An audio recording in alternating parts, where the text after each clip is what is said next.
Very good morning. Radio KGMU गूंज 89.6 megahertz पर मैं हूं आपके साथ सुरभि। शो चल रहा है मॉर्निंग गूंज और मॉर्निंग गूंज में अब वक्त हो गया है ओपन टॉक्स का, एक ऐसा प्लेटफॉर्म जहां पर हम खुलकर बात करते हैं आपकी उन सारी चीज़ों के बारे में जिन चीज़ों को लेकर आपको हेल्थ रिलेटेड प्रॉब्लम है या फिर हेल्थ की कुछ ऐसी चीज़ें जिनको लेकर आपके मन में बहुत सारी भ्रांतियाँ हैं, बहुत सारी मिथ्स हैं, कुछ ऐसे फैक्ट्स हैं जो रियलिटी में सच नहीं है लेकिन आपने सुनी सुनाई बातों पर यकीन कर लिया, तो आपकी वो सारी भ्रांतियों को हम यहाँ पर दूर करते हैं।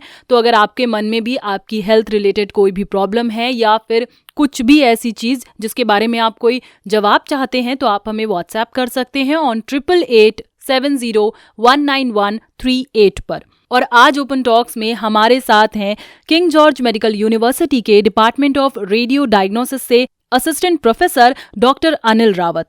Doctor, welcome to the studio. Thank you मुझे यहाँ पे आमंत्रित करने के लिए, और मैं सभी श्रोतागणों का बहुत हार्दिक अभिनंदन और स्वागत करता हूँ कि उन्हें इस मंच से जो हेल्थ के बारे में तमाम विषयों पर जानकारी मिलती रहती है उसका वो भरपूर उपयोग करें और अपने जीवन को सफल बनाएं। आज हम डॉक्टर अनिल रावत से अल्ट्रासाउंड के बारे में बहुत सारी बातें करने वाले हैं। अल्ट्रासाउंड को लेकर लोगों के मन में बहुत सारी भ्रांतियां हैं, बहुत सारी ऐसी चीजें जिनको लेकर वो हमेशा डाउट में रहते हैं कि क्या हमें अल्ट्रासाउंड सही में कराना चाहिए या नहीं कराना चाहिए, या हमें कब कराना चाहिए। अल्ट्रासाउंड तो बहुत सारे तरीके के होते हैं, कहीं ऐसा तो नहीं है कि अल्ट्रासाउंड हमारी बॉडी को नुकसान पहुंचा सकता है। तो ऐसे सवाल अगर आपके मन में है तो आप हमें व्हाट्सएप कीजिए 8887019138 पर। फिलहाल हम डॉक्टर साहब से पूछना चाहेंगे, डॉक्टर साहब सबसे पहले शुरुआत करते हैं कि ये अल्ट्रासाउंड होता क्या है। हाँ, ये बहुत अच्छा क्वेश्चन है कि अल्ट्रासाउंड क्या होता है। बेसिकली लोगों को पता नहीं होता है कि अल्ट्रासाउंड के बारे में, उसकी उत्पत्ति कैसी है, उसका भौतिक सिद्धांत क्या है। अल्ट्रासाउंड दरअसल एक उच्च आवृत्ति वाली जो ध्वनि तरंगें होती हैं उनके द्वारा जब हमारे शरीर के अंदर वो प्रवेश करती हैं तो हमारे शरीर के विभिन्न अंग जो होते हैं उनसे टकरा के उनसे जो आवृत्ति में परिवर्तन आता है उसको हम कंप्यूटर के माध्यम से एनालाइज करके उसको एक स्क्रीन पे देखते हैं। जो इमेजेस हम लोग देखते हैं उसको ग्रे स्केल में जो हम देखते हैं उसको अल्ट्रासाउंड कहते हैं। अच्छा डॉक्टर, लोगों को ना बहुत कंफ्यूजन रहता है जब उन्हें अल्ट्रासाउंड के लिए बोला जाता है, तो उन्हें समझ में नहीं आता है कि उन्हें कैसे जाना चाहिए, खाली पेट जाना चाहिए या सुबह कुछ खाकर जाना चाहिए, या कई बार होता है कि बहुत सारा पानी पी के जाना चाहिए और फिर कहते हैं कि आपको यूरिन रोक कर रखना है। तो इस तरह के जो सवाल लोगों के मन में है उनको आप क्या कहना चाहेंगे? जी, ये बहुत ही इम्पोर्टेंट क्वेश्चन है जो अक्सर लोग बाग हम लोगों से पूछा भी करते हैं कि किन किन जांचों के लिए हमें खाना चाहिए, किन किन जांचों के लिए हमें पेशाब रोकना है। तो मैं आपको अवगत कराना चाहूँगा कि जो हमारे दरअसल गॉल ब्लैडर से रिलेटेड जो भी जांचें होती हैं या पेट से संबंधित जो भी जांचें होती हैं, जैसे कि अल्ट्रासाउंड होल एब्डोमेन हो गया या अपर एब्डोमेन हो गया, तो उन सब में हमें फास्टिंग साथ साथ में बिना खाना खाए हुए आना पड़ता है, ताकि जो हमारा जो गॉल ब्लैडर होता है अगर हम खाना वाना खा लेते हैं तो उसके बाद में वो सिकुड़ जाता है, तो उसका जो विजुअलाइजेशन है वो प्रॉपर नहीं हो पाता है। इस कमी को दूर करने के लिए हम उनको निर्देश करते हैं कि वो जो है सुबह खाली पेट आए। और एक जांच होती है रीनल डॉपलर, जिसमें कि किडनी का हम डॉपलर करते हैं, तो उसके लिए भी हम उन्हें निर्देशित करते हैं कि वो सुबह खाली पेट आए। और डॉक्टर, जो प्रेग्नेंट लेडीज होती हैं आप उनसे क्या कहना चाहेंगे? देखिए, प्रेग्नेंट महिलाओं के लिए निर्देश ये हैं कि अगर उन्हें लोअर एब्डोमेन चाहे मेल हो या फीमेल हो, अगर मान लीजिए मेल है तो उसमें अगर उन्हें प्रोस्टेट या किडनी यूरेटर ब्लैडर से रिलेटेड कोई भी चीज़ें देखनी है, और इसी प्रकार से फीमेल में यदि उन्हें यूट्रस, ओवरी या फिर उन्हें भी किडनी यूरेटर ब्लैडर से संबंधित कोई भी चीज़ें हमें अगर जो है विजुलाइज करनी है तो उसके लिए हमें यूरिनरी ब्लैडर का फुल होना जरूरी है, क्योंकि जो हम पेशाब की थैली जब तक भरेगी नहीं, क्योंकि हमारी जो ध्वनि तरंगे होती हैं उनके लिए जो पेशाब की थैली भरी हुई है वो एक माध्यम का काम करती है, और ये जो ध्वनि तरंगे होती हैं पानी में ज़्यादा अच्छी तरीके से जो है ट्रैवल करती है, जिसकी वजह से जो हमारी जो इमेजिंग होती है वो सुपीरियर क्वालिटी की होती है। वैसे डॉक्टर साहब, लोग तो ऐसा भी बोलते हैं कि अल्ट्रासाउंड में रेडिएशन होता है या हम कहें कि विकिरण का इस्तेमाल किया जाता है, तो इसमें कितनी सच्चाई है, क्या कहना चाहेंगे आप इस पर? नहीं, ये बिल्कुल भी सच नहीं है। इसमें किसी भी प्रकार का विकिरण यूज नहीं होता है। ये एक उच्च आवृत्ति वाली जो ध्वनि तरंग हैं उन्हीं का ही यूज होता है और ये पूर्णतः सुरक्षित रहता है। डॉक्टर साहब, कुछ लोगों को ऐसा लगता है कि अल्ट्रासाउंड को अगर हम बार बार कराएंगे तो हमारी बॉडी को नुकसान पहुंच सकता है या हमें नुकसान पहुंच सकता है। जैसे कि मैंने पहले भी बताया कि इसमें किसी भी प्रकार का विकिरण का यूज नहीं होता है, केवल ध्वनि तरंगों का यूज होता है। तो इसलिए जो भी हमारे पास WHO की लिटरेचर और मेडिकल लिटरेचर है उनकी गाइडलाइन के हिसाब से अगर हम देखें तो इससे किसी भी प्रकार का किसी भी तरीके का कोई नुकसान अभी भी रिपोर्टेड नहीं है। तो ये पूर्णतः सेफ है। अब विकिरणों का उपयोग जब हम करते हैं, जैसे एक्सरे और सीटी स्कैन होता है, उसमें हम एक्सरेज का यूज़ करते हैं जो कि हानिकारक होती हैं, गर्भस्थ शिशु के लिए भी हानिकारक होती हैं और हमारे जो नॉर्मल पर्सन हैं उनके लिए भी अगर वो बार बार कराएंगे तो उनके लिए हानिकारक होती है। लेकिन अल्ट्रासाउंड, जैसे कि मैंने बताया कि इसमें ध्वनि तरंगों का यूज़ होता है, तो इसलिए ये हमारे लिए पूरी तरह से सुरक्षित है और इसको बार बार कराने से कोई नुकसान नहीं होता है। लेकिन हमें बार बार कराने से बचना चाहिए जितनी बार, क्योंकि दरअसल वैसे ही हमारे अस्पतालों में मरीजों की इतनी भीड़ रहती है, यदि हम बिना किसी कारणवश केवल बार बार कराने के लिए जाएंगे तो उससे जो जिसको रियली ज़रूरत है उसको वो सुविधा नहीं मिल पाएगी, उसकी जगह दूसरे को वो मिल पाएगी। तो इसलिए ये भी आपसे अनुरोध है कि जब ज़रूरत हो तभी कराएं। हालांकि नुकसान कोई नहीं है, एक दूसरे को भी सुविधा का उपयोग करने के लिए समय जो है मिलना चाहिए। अच्छा डॉक्टर साहब, हमारे पास एक सवाल आया है। इनका नाम पूनम है और ये कहती हैं कि क्या गर्भावस्था के शुरुआती 3 महीनों में अगर हम बार बार अल्ट्रासाउंड करवाते हैं तो क्या गर्भपात का कारण ये चीज़ बन सकती है? कई बार मतलब लोगों को ऐसा लगता है कि स्टार्टिंग में, प्रेगनेंसी के स्टार्टिंग में हमें अल्ट्रासाउंड कराना ही नहीं चाहिए। ये एक बहुत ही कॉमन मिथक है कि शुरुआती गर्भावस्था जो पहले प्रारंभिक हमारे 3 महीने होते हैं, जिसको हम लोग अंग्रेजी में फर्स्ट ट्राइमेस्टर बोलते हैं, कि उसमें अगर हम अल्ट्रासाउंड कराएंगे तो एक गर्भपात हो सकता है। ये बहुत ही कॉमन मिसकंसेप्शन है कि ये होता है, लेकिन इसमें कोई भी सच्चाई नहीं है। हालांकि ये बहुत ही उपयोगी होता है, क्योंकि इससे हमें ये पता चलता है कि जो भ्रूण पल रहा है, जो भ्रूण की स्थिति है कि वो गर्भाशय में ही है या कहीं और इम्प्लांट तो नहीं हो, जिसे एक्टोपिक हम लोग इम्प्लांट बोलते हैं, वो तो नहीं है, और जो भ्रूण हो रहा है वो सिंगल है या ट्विंस है, इसकी भी हमें जानकारी मिलती है। और जो एग्जैक्ट डिलीवरी की डेट्स भी डिसाइड जो होती हैं वो पहले ट्राइमेस्टर स्कैन के द्वारा ही होती हैं। तो इसलिए बहुत इंपॉर्टेंट होता है फर्स्ट ट्राइमेस्टर स्कैन, और इससे किसी भी प्रकार का गर्भपात का कोई खतरा नहीं रहता है। लोगों को ऐसा भी लगता है कि अल्ट्रासाउंड अभी कराया है और अभी तुरंत ही रिपोर्ट मिल जाएगी। मतलब ये तो कभी कभी मुझे भी लगता था कि अल्ट्रासाउंड की रिपोर्ट सबसे जल्दी मिलती होगी। दरअसल वो एक मशीन को जब देखते हैं कि जैसे ही स्कैन कंप्लीट होता है तो उनके मन में प्रिंटर की तरह उनको लगता है कि आप बटन दबाएंगे तुरंत। हालांकि ऐसा नहीं है, क्योंकि जो ऑपरेटर मतलब जो हमारे डॉक्टर्स करते हैं अल्ट्रासाउंड, वो उसके बाद में बारीकी से जो भी वो मेजरमेंट्स वगैरह लेते हैं उनको एनालाइज करते हैं। सारी इमेजेस को एनालाइज करने के बाद में ही फाइनल रिपोर्ट तैयार होती है।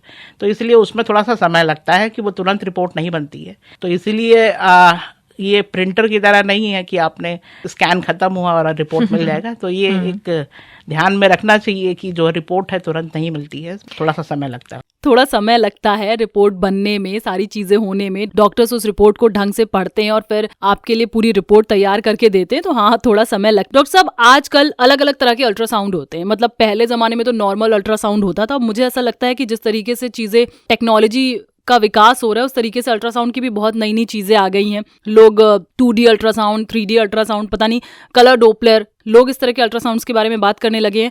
तो इसके बारे में हमें कुछ डिटेल दीजिए। जैसे कि आप सभी जान रहे हैं कि आप सब लोग जो है इस विज्ञापन के युग में जी रहे हैं, तो बहुत सारे प्राइवेट सेंटर्स वगैरह जो है पब्लिसाइज करने के लिए 3D 4D ultrasound, 5D ultrasound की बातें करते हैं। हालांकि ये सुपीरियर क्वालिटी तो नहीं है, लेकिन इनके हर जगह अलग अलग यूज़ होते हैं। ये हर जगह यूज़ नहीं होते। जैसे कि नॉर्मल जो हमारा अल्ट्रासाउंड होता है वो 2D अल्ट्रासाउंड होता है, या द्विआयामी बोले उसको अगर हिंदी में, तो द्विआयामी होता है। 3D जो रिकंस्ट्रक्शन हम लोग जो 3D अल्ट्रासाउंड होता है, बेसिकली उसमें हम क्या करते हैं कि जो हमारी द्विआयामी इमेज है यानी 2D इमेज है, उसी को ही 3D मतलब 3 डायमेंशन से देखने की कोशिश करते हैं। उसका जो प्रतिबिंब बनता है उसको हम 3D स्ट्रक्चर बोलते हैं। ये खासकर कंजेनाइटल एनोमलीज या बच्चों में जो विकार उत्पन्न होते हैं गर्भावस्था में, जो हम डिटेक्ट करते हैं, उसमें जैसे कि स्पाइनल कॉर्ड हो गए या रीढ़ की हड्डी से संबंधित विकार हो गए, या फेस की जो विकृतियां होती हैं, जैसे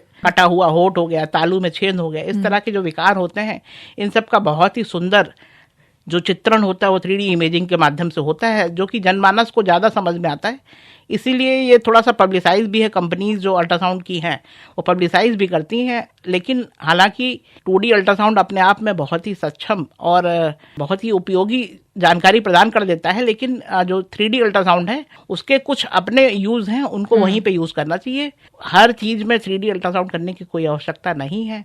और 4D 5D अल्ट्रासाउंड के बारे में बात करें तो ये जो है साथ में आपका 3D चित्रण तो होता ही है, इसमें साथ साथ में जो है सजीव हम हृदय के गति को देख सकते हैं। ये जो बेसिकली जो है कार्डियक एनोमलीज को देखने के लिए जो होता है, ये 4D 5D अल्ट्रासाउंड बेनिफिशियल होते हैं। इसका पब्लिक में जो है विज्ञापन तो ज़्यादा होता है, लेकिन ये केवल कुछ फीसदी केसों में ही यूजफुल होते हैं, तो इसलिए विज्ञापनों के चक्कर में ना पड़े। तो समझे कि नहीं, बेफिजूल के अल्ट्रासाउंड कराने की जरूरत नहीं है। 3D 4D जिस अल्ट्रासाउंड की जरूरत है वही अल्ट्रासाउंड कराइए। और अगर बाई चांस आपको कोई लिख रहा है कि ये वाला अल्ट्रासाउंड कराना है, तो अब आपको पता चल गया ना कि कौन कौन सी कंडीशन में किस किस तरह के अल्ट्रासाउंड किए जाते हैं। अगर आपके मन में कोई सवाल है अल्ट्रासाउंड को लेकर या कोई भी भ्रांति आपके मन में अभी भी घर करके बैठी हुई है, तो आप हमें व्हाट्सएप कर सकते हैं ऑन 8887019138 पर। आपके सवालों के जवाब देंगे डॉक्टर अनिल रावत, जो कि असिस्टेंट प्रोफेसर हैं किंग जॉर्ज मेडिकल यूनिवर्सिटी के डिपार्टमेंट ऑफ रेडियो डायग्नोसिस से। अच्छा डॉक्टर साहब, एक सवाल आया है, इनका नाम है स्वाति, और इनका कहना है कि कई बार हम जब प्रेगनेंसी में अल्ट्रासाउंड कराते हैं, नॉर्मल वाला होता है जो, तो क्या उसमें 100% वो अल्ट्रासाउंड गारंटी देता है कि हमारा बेबी जो है वो हेल्दी रहेगा? मतलब कई बार रिपोर्ट्स आती है ना कि आपका बेबी हेल्दी है, और फिर डिलीवरी के बाद कुछ कई बार कॉम्प्लिकेशंस भी आ जाते हैं, और कई बार तो वो 100% सही रहता है।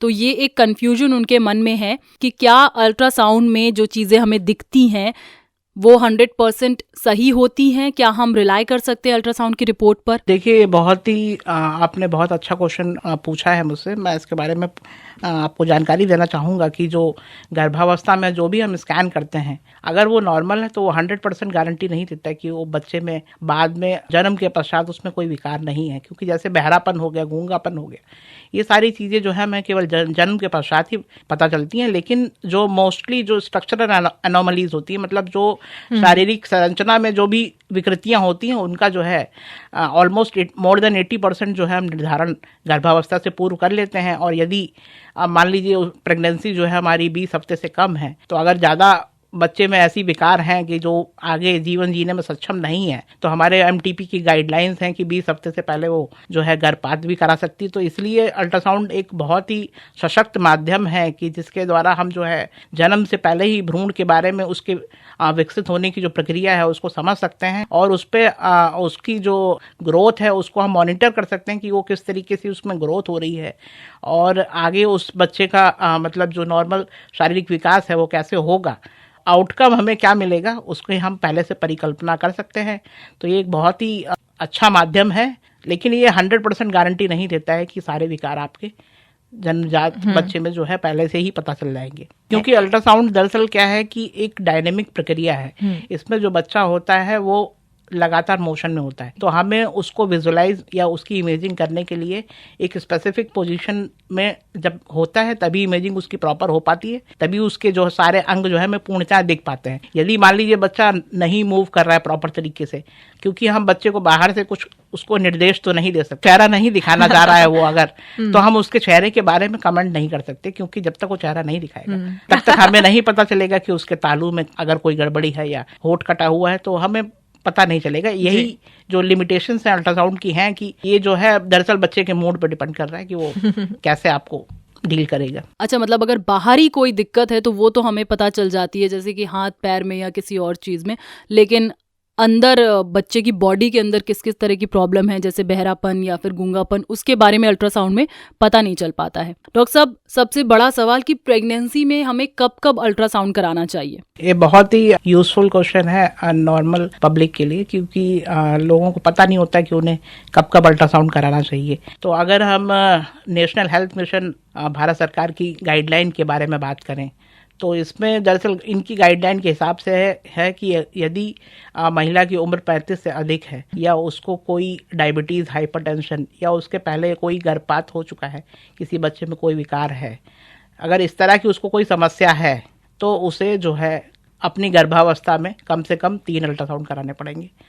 यदि इन कैटेगरी से अगर उसमें नॉर्मल है, उसमें कोई भी इस तरह की कोई भी जो भी हमने लिमिटेशन बताई वो नहीं है, तो एक 4 से 5 महीने पे जो होता है, 18 से 20 हफ्ते का टाइम जो होता है, एनोमली स्कैन बोलते हैं, टीफा स्कैन बोलते हैं, लेवल 2 स्कैन बोलते हैं, ये आम जनमानस में इसी नाम से प्रचलित है। तो ये जो है मोटी मोटी जो शारीरिक संरचनाओं के बारे में हमें पूरी जानकारी दे देता है कि बच्चे में कोई किसी प्रकार का विकार नहीं है। लेकिन अगर हम सेफ्टी पॉइंट ऑफ व्यू से देखें, जो आजकल नॉर्मल प्रैक्टिस में हमारे चल रहा है, तो मेरे हिसाब से मैं कहना चाहूँगा कि हर ट्राइमेस्टर में एक स्कैन नेसेसिटी है कि उससे दरअसल हमें ग्रोथ का पता चलता है। जैसे कि अगर हम पहले ट्राइमेस्टर की बात करें तो जब प्रेगनेंसी के बारे में पता चलता है कि यूपीटी पॉजिटिव आता है, यूरिन प्रेगनेंसी टेस्ट पॉजिटिव आता है, उसके बाद में लगभग 4 से 6 हफ्ते पे जब हम पहला स्कैन करते हैं तब लगभग जो 6 से 8 हफ्ते का समय होता है उसमें जो भ्रूण बन रहा होता है उसके बारे में हमें जानकारी मिल जाती है कि सिंगल भ्रूण डेवलप कर रहा है या कोई ट्विंस वगैरह तो नहीं है, और उसकी पोजीशन जो गर्भ के अंदर है। कभी कभी ऐसा भी होता है कि गर्भ के बाहर भी इम्प्लांट हो जाता है, जैसे एक्टोपिक कैस्ट्रेशन बोलते हैं कि वो, लेकिन बहुत इमरजेंसी प्रक्रिया होती है, उसमें बच्चेदानी के बाहर भी इम्प्लांट हो जाता है, तो वो एक इमरजेंसी कंडीशन बन जाती है। तो ये सब चीज़ें जो है पहले ट्राइमेस्टर में हमें पता चल जाता है, और 6 से 8 हफ्ते में जो भ्रूण होता है जो विकसित हो रहा है उसमें हृदय गति का हमें दिखने लगती है, उसको हम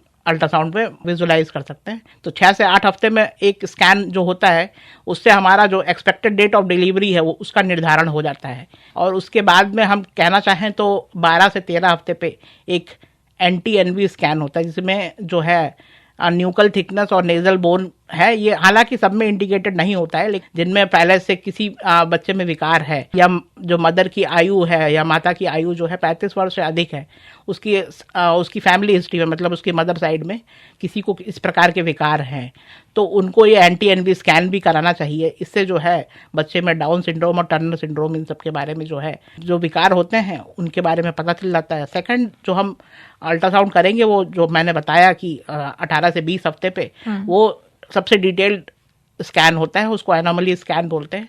उसमें हम शरीर के सभी अंगों को बारीकी से निरीक्षण करते हैं। उसमें लगभग 40 से 45 मिनट का समय लगता है एक मरीज में। उसमें सारी चीज़ों का बड़ी बारीकी से निरीक्षण किया जाता है कि जो भी चीज़ें डेवलप कर रही हैं वो प्रॉपर तरीके से कर रही हैं कि नहीं कर रही हैं। और एक लास्ट स्कैन जो होता है वो 3rd ट्राइमेस्टर, मतलब 6 महीने के बाद में जो हम कराएंगे, उसमें कलर डॉपलर वगैरह हम देखते हैं कि जो है बच्चे की जो ब्लड सप्लाई वगैरह हो रही है वो प्रॉपर हो रही है कि नहीं हो रही है, और प्लेसेंटा की पोजीशन वगैरह देख लेते हैं कि लो लाइन वगैरह है कि नहीं है, कि उससे जो है ऑपरेशन होने के चांसेस उसके बढ़ जाते हैं। बच्चे की जो गर्दन में है नाल का फंसना वगैरह, ये सब भी चीज़ें उसी से पता चल जाती हैं। तो मेरे हिसाब से 3 स्कैन तो होने चाहिए, लेकिन अगर गाइडलाइन के हिसाब से अगर आप बात करें तो उसमें केवल उन्होंने 18 से 20 हफ्ते का ही जिक्र किया है। KGMU में अल्ट्रासाउंड की क्या सर्विसेज हैं, क्या क्या चीज़ों की ज़रूरत हमें पड़ती है, किस तरह के डॉक्यूमेंट्स की ज़रूरत पड़ती है, उसके बारे में डॉक्टर अनिल रावत से हम बात करेंगे। अभी लेते एक छोटा सा म्यूजिकल ब्रेक। अगर आपके मन में भी कोई सवाल है अल्ट्रासाउंड को लेकर तो आप मैसेज कर सकते हो, हमें व्हाट्सएप कर सकते हो 8887019138 पर। डॉक्टर साहब, एक सवाल आया हमारे पास व्हाट्सएप पर कि उन्होंने कहा है कि अगर हमने अल्ट्रासाउंड कराया तो क्या हमारे पूरे शरीर की जानकारी मिल जाती है लोगों को, मतलब इस पर आप क्या कहना चाहेंगे? नहीं, दरअसल ये जो है लोग बाग के मन में एक धारणा होती है, हालांकि इसमें सच्चाई नहीं है, क्योंकि अल्ट्रासाउंड जो होता है हर अंग के लिए अलग अलग तरीके से होता है। जैसे कि मैंने बताया कि शरीर के विभिन्न अंगों के लिए अलग अलग तरह की उसमें प्रोब्स होती हैं, उसका यूज़ किया जाता है। जैसे अल्ट्रासाउंड एब्डोमेन जो हम करते हैं उसके लिए अलग प्रोब होती हैं, और उससे हम शरीर के लगभग सभी अंगों का हम अल्ट्रासाउंड कर लेते हैं, कि जैसे कि आँखों का भी हम अल्ट्रासाउंड कर लेते हैं, और खून की नसों के बारे में जानकारी के लिए, जैसे पैरों की नसें हैं उनमें वेरिकोज वेन हो जाता है, गुच्छे बन जाते हैं, तो उसके लिए भी कलर डॉपलर होता है। और इसी के साथ साथ ऑप्स स्कैन तो हमने बताया ही कि बच्चे की जो गर्भ में पल रहा है उसकी जो ग्रोथ के लिए स्कैन्स होते हैं वो भी होते हैं। और पेट के लिए जो है अपर एब्डोमेन, अगर मान लीजिए लीवर और गॉलब्लैडर से संबंधित या पैनक्रियास से संबंधित उसको जानकारी चाहिए तो USG अपर एब्डोमेन होता है। USG लोअर एब्डोमेन अगर होता है तो उसमें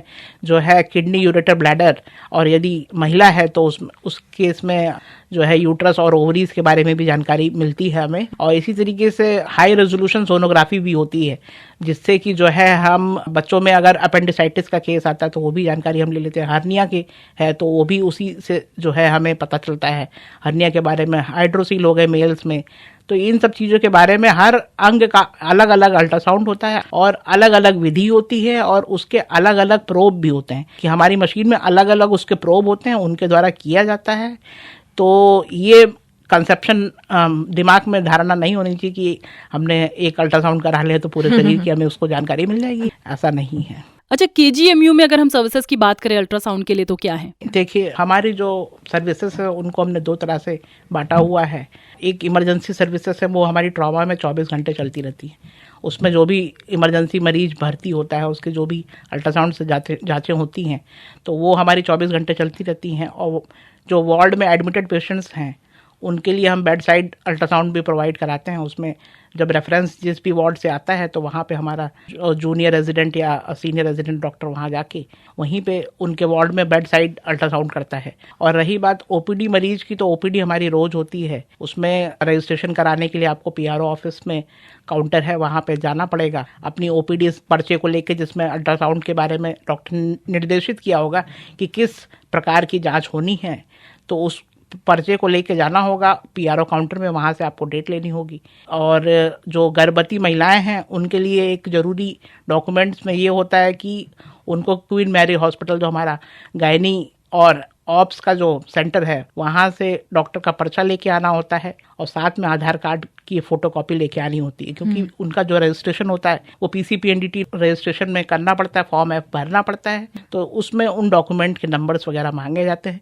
बाकी और किसी डॉक्यूमेंट की हमको ज़रूरत ऐसी नहीं पड़ती है। वैक्सीनेशन का जो है, डबल वैक्सीनेशन का कार्ड जो है मैंडेटरी अभी तक तो था, लेकिन अभी अब उसकी कोई खास ज़रूरत नहीं रहेगी, अब इसी तरीके से हो जा रहा है। तो जो डॉक्यूमेंट है उसमें यही है कि गर्भवती महिलाओं को खास ध्यान रखना है कि वो डॉक्टर का पर्चा लेके आएंगी, जो भी महिला वहाँ से आ रही हैं महिला अस्पताल से, और साथ में अपना आधार कार्ड ज़रूर लेके आएंगी, क्योंकि उसके बिना वहाँ पे फॉर्म भरना संभव नहीं होगा, जिससे उन्हें फिर बाद में असुविधा होती है। उससे बचने के लिए पहले से ध्यान में रखें। Thank you so much doctor, अपना प्रीशियस टाइम हमें देने के लिए। अगर आपके मन में भी आपकी हेल्थ से रिलेटेड, आपकी मेंटल हेल्थ से रिलेटेड कोई भी प्रॉब्लम है, कुछ भी अगर आप पूछना चाहते हैं, तो ओपन टॉक वो प्लेटफॉर्म है जहां पर आप अपनी हर तरह की बात हमसे कर सकते हैं। बस आपको व्हाट्सएप करना है 8887019138 पर। अभी वक्त हो गया एक छोटे से म्यूजिकल ब्रेक का। जल्दी से वापस आते हैं ऑन रेडियो KGMU गूंज 89.6 मेगाहर्ट्ज।